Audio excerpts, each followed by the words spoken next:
రెడ్డి సామాజిక వర్గం నుంచి అత్యధికంగా 43 మంది ఎమ్మెల్యేలు ఎన్నికవడానికి కారణమేంటి? నిండా 1% జనాభా కూడా లేని వెలమలు 13 మంది ఎమ్మెల్యేలు కావడానికి కారణమేంటి? దాదాపు 50% జనాభా ఉన్న బీసీ వర్గాల నుంచి 60 మంది ఎమ్మెల్యేలు కావాల్సి ఉండగా కేవలం 19 మంది ఎమ్మెల్యేలే ఎన్నికవడానికి బీసీ వర్గాల అనైక్యతే కారణమా? తెలంగాణ జనాభాలో 30% వరకు ఉన్న ఎస్సీ ఎస్టీ వర్గాలకు కేవలం రిజర్వ్ స్థానాలు మినహా ఒక్క జనరల్ స్థానం కూడా ప్రధాన పార్టీలు ఎందుకు కేటాయించలేదు? తెలంగాణ జనాభాలో 12% వరకు ఉన్న ముస్లిం వర్గానికి కేవలం పాత బస్తీ నుంచి గెలిచిన ఎంఐఎం ఎమ్మెల్యేలే దిక్కయ్యారా? బ్రాహ్మణ వైశ్య వర్గాల నుంచి కేవలం ఒక్కొక్క ఎమ్మెల్యే మాత్రమే గెలవడానికి కారణమేంటి?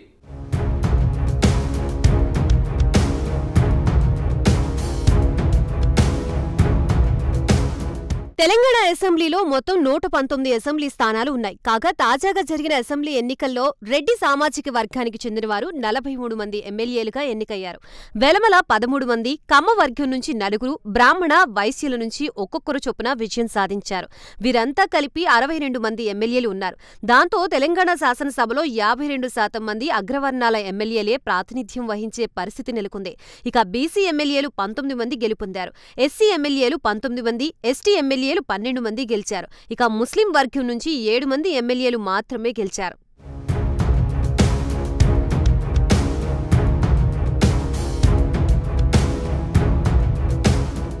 ఇక వివరాల్లోకి వెళితే తెలంగాణ శాసనసభలో 19 ఎస్సీ, 12 ఎస్టీ రిజర్వ్డ్ స్థానాల్ని మినహాయిస్తే 88 జనరల్ స్థానాలు ఉన్నాయి. ఈ 88 జనరల్ స్థానాల్లో 43 మంది రెడ్లు ఎమ్మెల్యేలుగా గెలుపొందారు. ఈ విధంగా జనరల్ స్థానాల్లో 50% మంది రెడ్లే ఎమ్మెల్యేలుగా గెలుపొందడాన్ని గమనిస్తే తెలంగాణ రాజకీయాల్లో రెడ్ల ఆధిపత్యం ఏ స్థాయిలో ఉందో అర్థమవుతోంది. నిజానికి తెలంగాణ జనాభాలో రెడ్లు కేవలం 6% మంది మాత్రమే ఉన్నారు. రెడ్ల జనాభా ప్రకారం చూస్తే వారికి కేవలం 7 అసెంబ్లీ స్థానాలే దక్కాలి. కానీ తాజా ఎన్నికల్లో 43 మంది రెడ్లు ఎమ్మెల్యేలుగా ఎన్నికయ్యారు. జనాభా దామాషా ప్రకారం చూస్తే రెడ్లకి తమ న్యాయమైన వాటా కన్నా 6 రెట్లు అధికంగా ఎమ్మెల్యే స్థానాలు దక్కడం తీవ్ర చర్చనీయాంశంగా మారింది. ఆ మేరకు ఇతర కులాలకి న్యాయమైన వాటాగా దక్కాల్సిన స్థానాల్ని రెడ్లు తమ రాజకీయ పలుకుబడితో ఆక్రమించుకున్నట్లేనని సామాజిక న్యాయాన్ని బలంగా కోరుకునే రాజకీయ మేధావులు ఆందోళన చెందుతున్నారు. ఈ తరహా రాజకీయ దోపిడీ దశాబ్దాలుగా కొనసాగుతూనే ఉందని, తెలంగాణలో సామాజిక న్యాయం అనేది నేతి బీరకాయ చందాగా మారిందని సామాజిక న్యాయవాదులు ఆవేదన వ్యక్తం చేస్తున్నారు.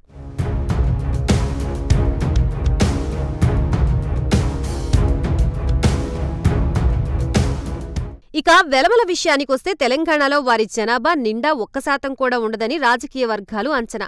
జనాభా దామాషా ప్రకారం వారికి కేవలం 1 సీటు మాత్రమే దక్కాలి. కానీ తాజా ఎన్నికల్లో వెలమ కులం నుంచి 13 మంది ఎమ్మెల్యేలు గెలిచారు. తద్వారా జనాభా దామాషాలో ఇతర కులాలకి దక్కాల్సిన 12 స్థానాల్ని ఆక్రమించినట్లేనని సామాజిక న్యాయవాదులు ఆవేదన వ్యక్తం చేస్తున్నారు.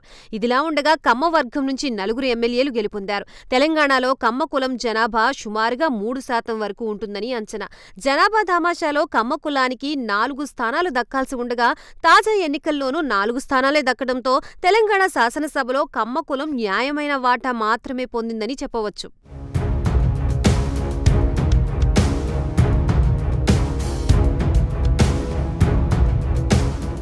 మరోవైపు తెలంగాణ జనాభాలో 50% వరకు ఉన్న బీసీ వర్గాలకి తీవ్రమైన అన్యాయం జరిగిందనే అభిప్రాయాలు సర్వత్రా వ్యక్తమవుతున్నాయి. జనాభాలో సగభాగంగా ఉన్న బీసీలకు న్యాయమైన వాటాగా 60 స్థానాలు దక్కాల్సి ఉండగా వారికి కేవలం 19 స్థానాలే దక్కాయి. అంటే వారికి న్యాయంగా దక్కాల్సిన 41 స్థానాల్ని రెడ్లు, వెలమలు తమ రాజకీయ పలుకుబడితో, ధనబలంతో ఆక్రమించుకున్నారని బీసీ మేధావులు తీవ్రంగా నిరసన వ్యక్తం చేస్తున్నారు. బీసీ కులాల్లో ఐకమత్యం లేకపోవడం కూడా బీసీలు రాజకీయంగా వెనకబడ్డానికి మరో ప్రధాన కారణమని చెప్పవచ్చు.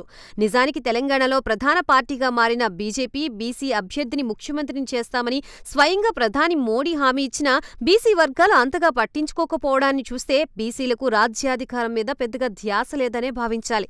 తరతరాలుగా పాలక వర్గాలకి కొమ్ము కాస్తున్న బీసీ వర్గాలు రాజ్యాధికారం కోసం పోరాటం మరిచిపోయాయని రాజకీయ మేధావులు అభిప్రాయపడుతున్నారు.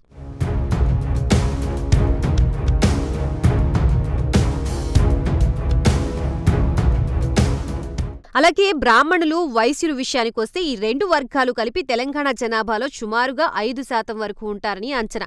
కాగా జనాభా తామాషాలో బ్రాహ్మణులు, వైశ్యులకు కలిపి 6 స్థానాలు దక్కాల్సి ఉండగా తాజాగా జరిగిన తెలంగాణ ఎన్నికల్లో కేవలం 2 స్థానాలు మాత్రమే దక్కడం తెలిసింది. అంటే ఈ 2 వర్గాలు కలిపి తమ న్యాయమైన వాటాలో 4 స్థానాలు కోల్పోయినట్లేనని చెప్పవచ్చు. ఇక తెలంగాణలో 3% పైగా ఉన్న కాపు, తెలగ, బలిజ, ఒంటరి కులాలకి తెలంగాణ శాసనసభలో ఒక్క ఎమ్మెల్యే కూడా లేకపోవడం గమనార్హం. జనాభా దామాషాలో ఆ వర్గాలకి దక్కాల్సిన 4 ఎమ్మెల్యే స్థానాల్ని రెడ్డి, వెలమ వర్గాలు ఆక్రమించుకున్నట్లేనని చెప్పవచ్చు. మరోవైపు తెలంగాణలో 300 కాపులుగా పిలువబడుతున్న కాపు ఉపకులం జనాభా 8% వరకు ఉండొచ్చని అంచనా.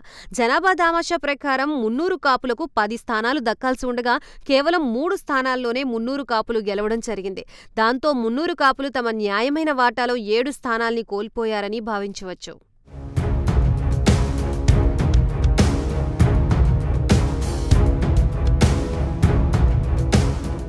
ఇక ఎస్సీ, ఎస్టీ వర్గాల విషయానికొస్తే తెలంగాణ జనాభాలో ఎస్సీలు సుమారుగా 18% వరకు ఉంటారు.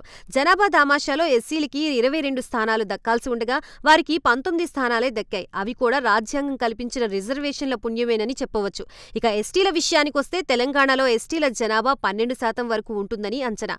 జనాభా దామాషాలో ఎస్టీలకు 14 స్థానాలు దక్కాల్సి ఉండగా వారికి 12 స్థానాలు మాత్రమే దక్కాయి. అవి కూడా రిజర్వేషన్ల వల్లే వచ్చాయని చెప్పాలి. ఇక ముస్లింల విషయానికొస్తే తెలంగాణలో ముస్లింల జనాభా సుమారుగా 12% వరకు ఉండొచ్చని అంచనా. జనాభా దామాషాలో ముస్లింలకు 14 స్థానాల వరకు దక్కాల్సి ఉండగా కేవలం 7 స్థానాలే దక్కాయి. అవి కూడా మజ్లిస్ పార్టీ పుణ్యమేనని చెప్పాలి. ఈ విధంగా బీసీ, ఎస్సీ, ఎస్టీ, ముస్లిం, బ్రాహ్మణ, వైశ్య, కాపు వర్గాలన్నీ రాజ్యాధికారంలో తమకు దక్కాల్సిన న్యాయమైన వాటాని భారీగా నష్టపోయాయి. అదే సమయంలో రెడ్లు, వెలమలు ఈ వర్గాలన్నీ కోల్పోయిన స్థానాల్ని ఆక్రమించుకుని రాజకీయ దోపిడీకి పాల్పడుతున్నాయని రాజకీయ మేధావులు అభిప్రాయపడుతున్నారు. ఈ సామాజిక అన్యాయం ఇంకెన్నాళ్లు కొనసాగుతుందో కాలమే నిర్ణయించాలి.